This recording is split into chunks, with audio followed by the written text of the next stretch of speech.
Welcome to the Darkstream. Vox Day, voxday.blogspot.com, and unauthorized.tv. Tonight I'm going to talk about the culture war. I'm going to talk about the war that never ends. And I'm going to talk about how we accept that, why we have to accept it, and why it can actually be beneficial to us once we get accustomed to it. Now, the painting on the cover there is from the Peninsular War. The Peninsular War was a war that probably shouldn't have even taken place. And I think that we can see some parallels between the Peninsular War, which took place starting around 1809, I believe. And the strange thing about it is that it's a war that began after the conquest had taken place. Now, that's not so uncommon today. When we look at the current Afghan occupation, when we look at what happened in Iraq after the U.S. Army occupied Baghdad and so forth, it's relatively common now for a war to come to a close and then for the occupation to ultimately fail as part of what is later seen to all be the same war. The Vietnam War is another example.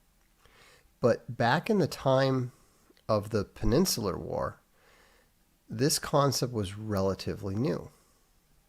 That wasn't usually how things worked out. In fact, this has become one of my favorite books, not this volume in particular, but this is volume 5, I'm currently reading it now, of A History of the Peninsular War by Charles Oman. This is actually a lovely first edition from 1914. You can see the rest of them up on the shelf. And it's really fascinating for several reasons.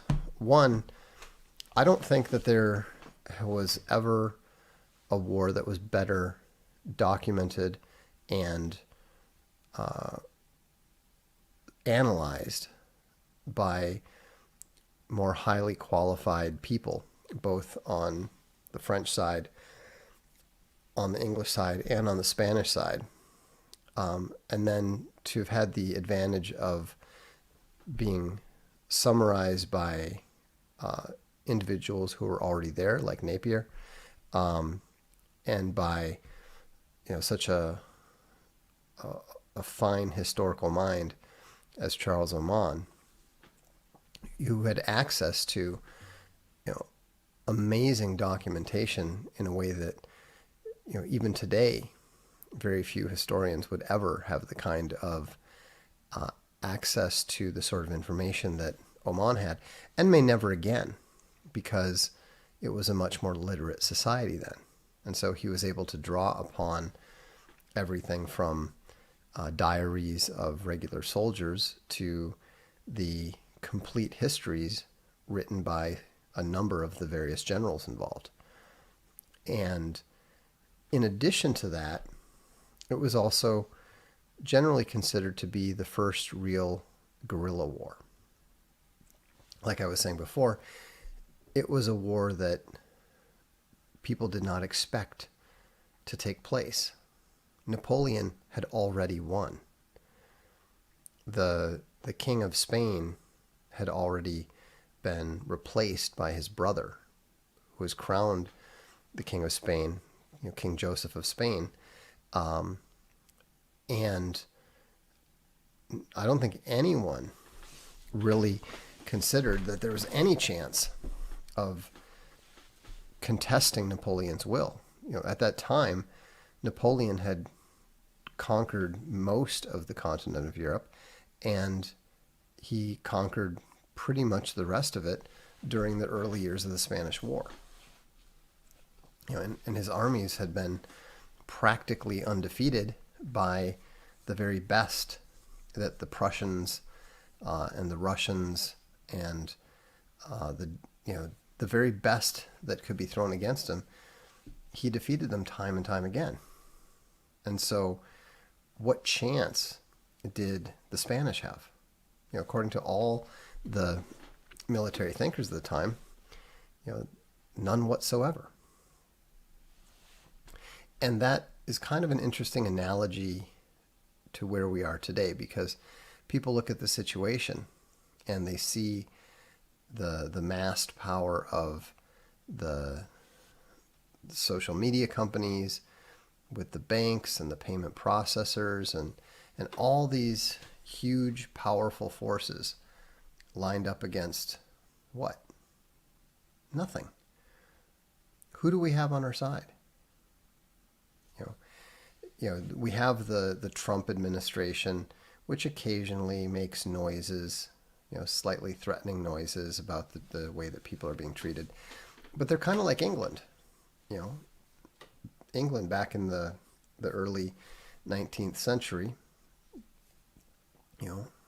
across the channel, very powerful, able to do whatever it wants on the seas, and yet not necessarily of any help whatsoever to the occupied Spanish. They did send a very small army to Portugal, which, even the commanding general at the time, the Wellesley's predecessor, had no serious hope of being able to defend Portugal. In fact, his primary concern, the thing that he thought about most, was making sure that he could withdraw his troops safely from Portugal when the French came hard against them. In fact, his big accomplishment, and it was a military accomplishment at the time, his big accomplishment was to preserve the southern Spanish forces, the actual Spanish forces, from being fully occupied by King Joseph and the French, when they started marching south from Madrid. He invaded Spain from Portugal, made it look like he was going to go for Madrid, and then ran away. And in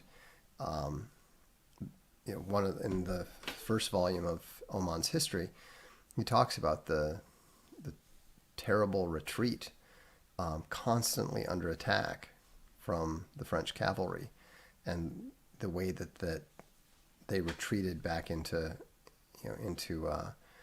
Portugal, and where they finally got on the ships and managed to successfully escape. But the whole thing was just basically a feint and then a retreat, and that was the best they could do. That was the most they could accomplish. And so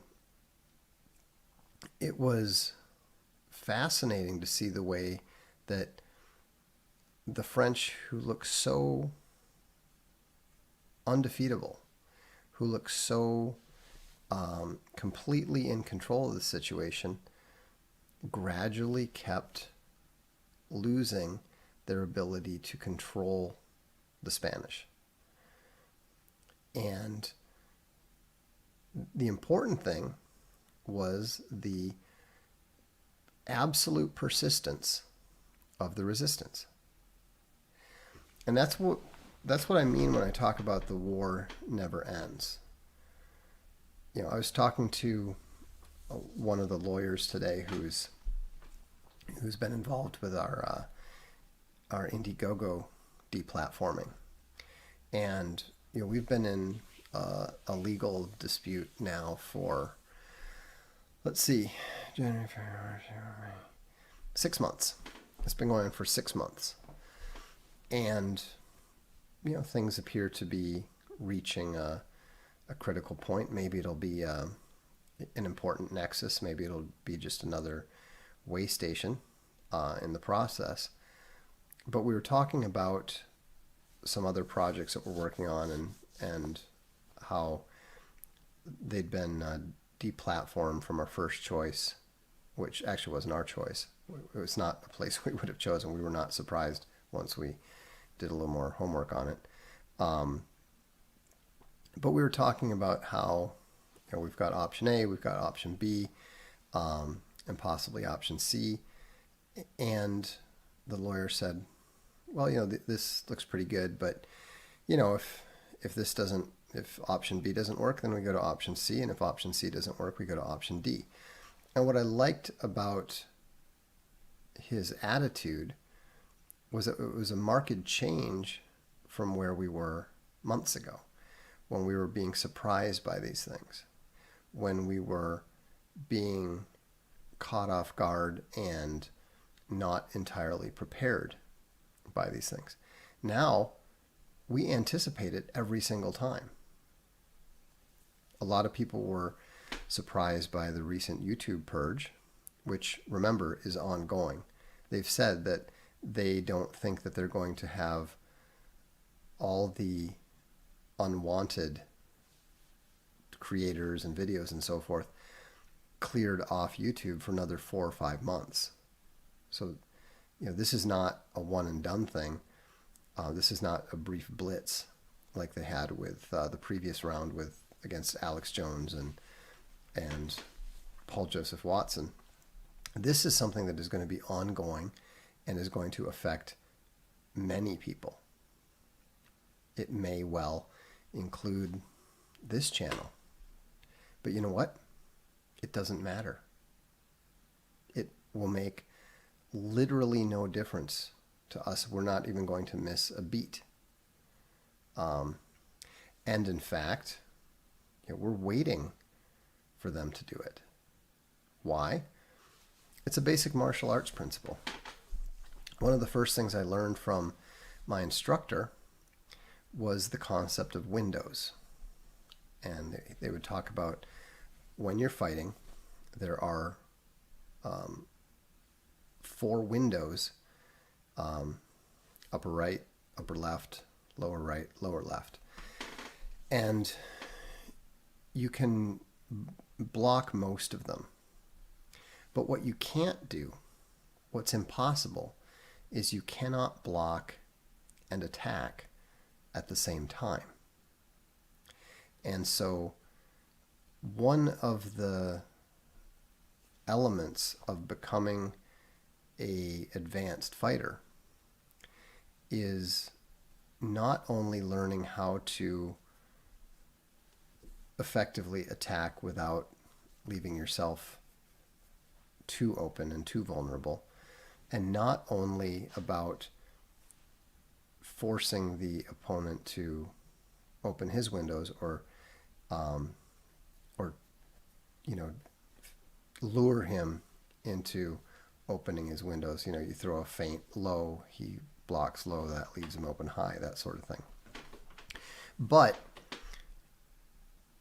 at the most advanced level, the advanced fighter knows that the attack is coming. And so what he does is he waits for the attack, and as soon as it comes, he knows when it comes that a opening will be created. And so he's literally waiting for the attack to come so that he can counterattack at the same time. And that's the philosophy that we are learning to adapt to this current situation. Indiegogo came after us, deplatformed us, and now we're on the attack.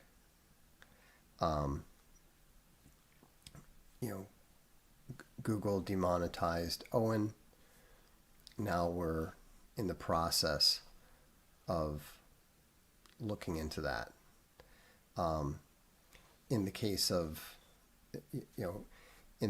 my channel, we've been waiting for months, if not years, because we weren't originally paying any attention to YouTube, but we were expecting something with regards to the blog, maybe with Gmail. And this is a mentality that you have to adapt. You know, when the Spanish were first invaded by the French, they were completely in shock. They were totally useless. Their armies ran away, and so forth. But over time, they learned how to resist. And some of the most effective Spanish leaders were not the professional military. They were actually the, I guess we would call them the partisan leaders, the guerrilla leaders, up in the north. And, you know, they very seldom won any pitched battles. But what they did is they tied up an incredible number of resources, hundreds of thousands of troops, that made it impossible for Napoleon's other generals to assemble enough forces to beat Wellesley and the Anglo-Portuguese army. Now, where are our reinforcements coming from? Who's the equivalent of the Anglo-Portuguese? Well, you know, some of the companies that we've been talking to, there's a number of Eastern European, Chinese, and Eastern European companies that are very, very interested in actively coming to the West and competing hard with these converged social media giants. There's a reason why China shut down Facebook. There's a reason why China doesn't want to give Google an entry. And it's not my belief, I know perfectly well, that some of their big equivalents are in the process of moving west. Now, you could argue, I think quite reasonably, that there's a bit of a frying pan fire option here. But frankly, what other choice do we have? If they're going to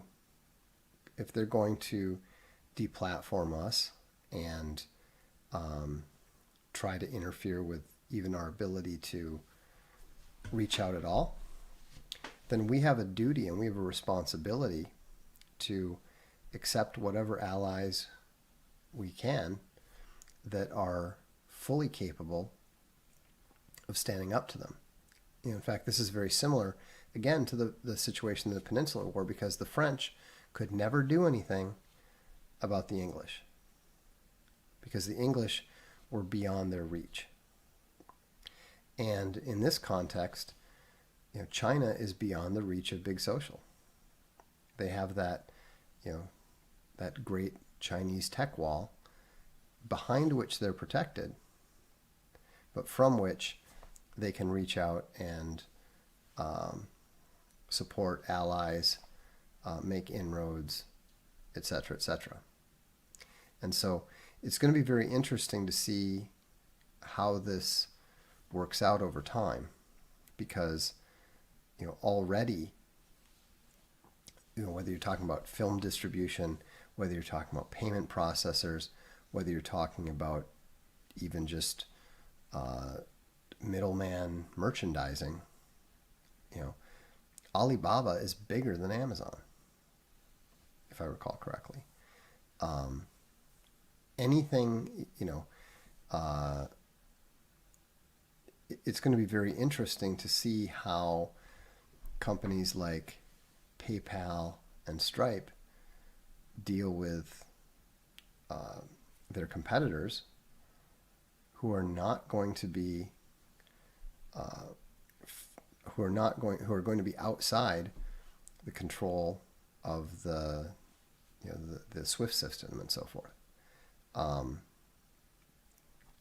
What we're seeing, this crackdown, is not going to be successful.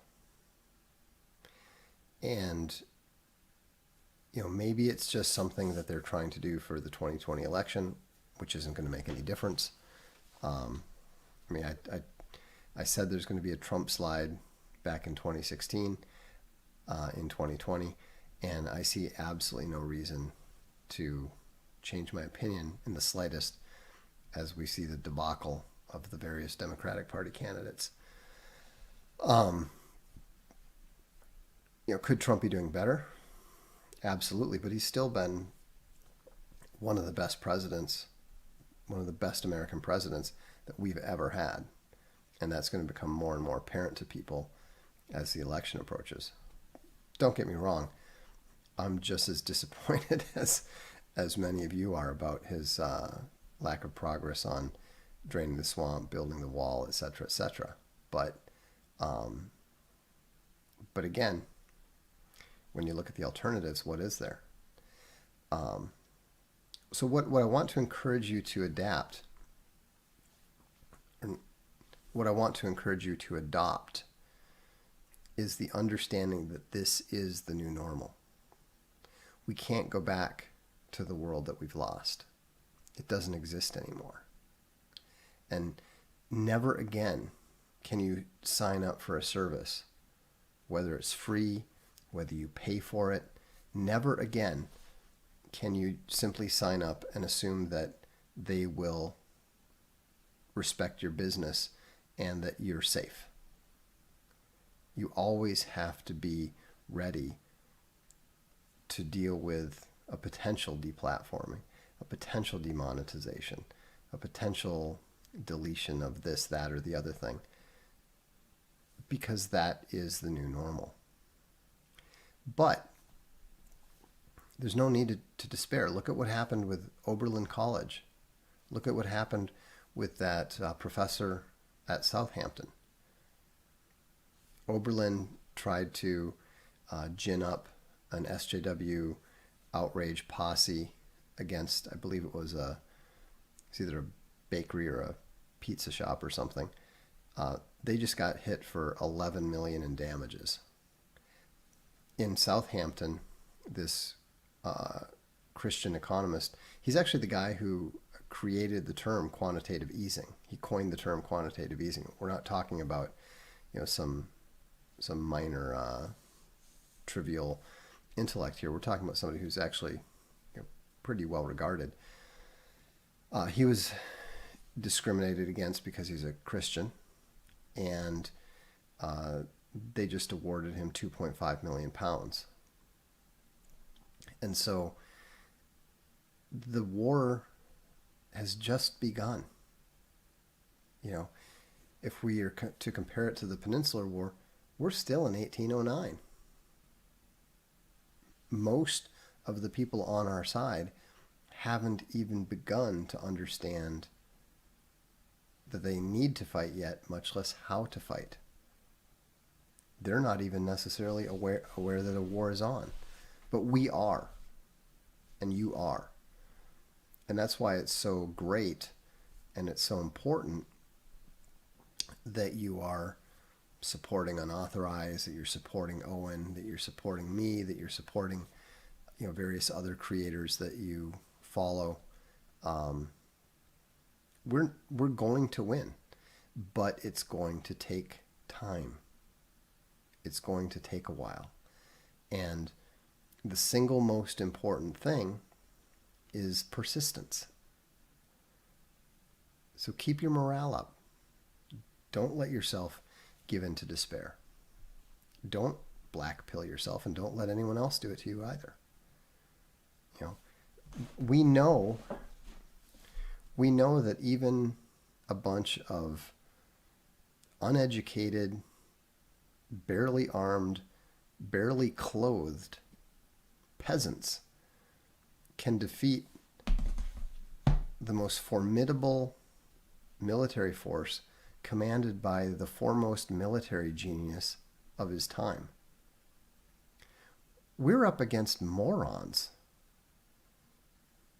This is not the Google A-team. Twitter is not the most formidable intellects out there.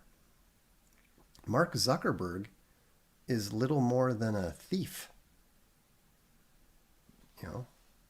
the people that we're up against didn't even build the platforms that they're currently in control of.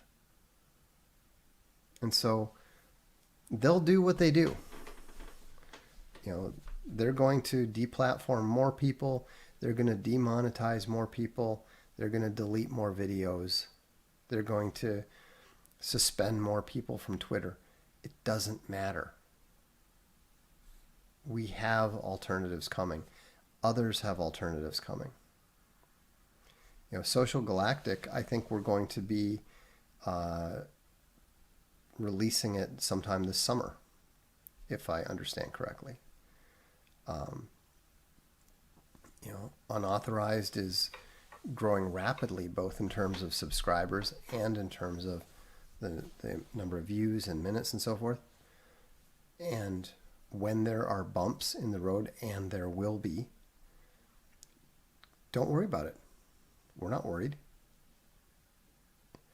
We're waiting to counterattack. And so,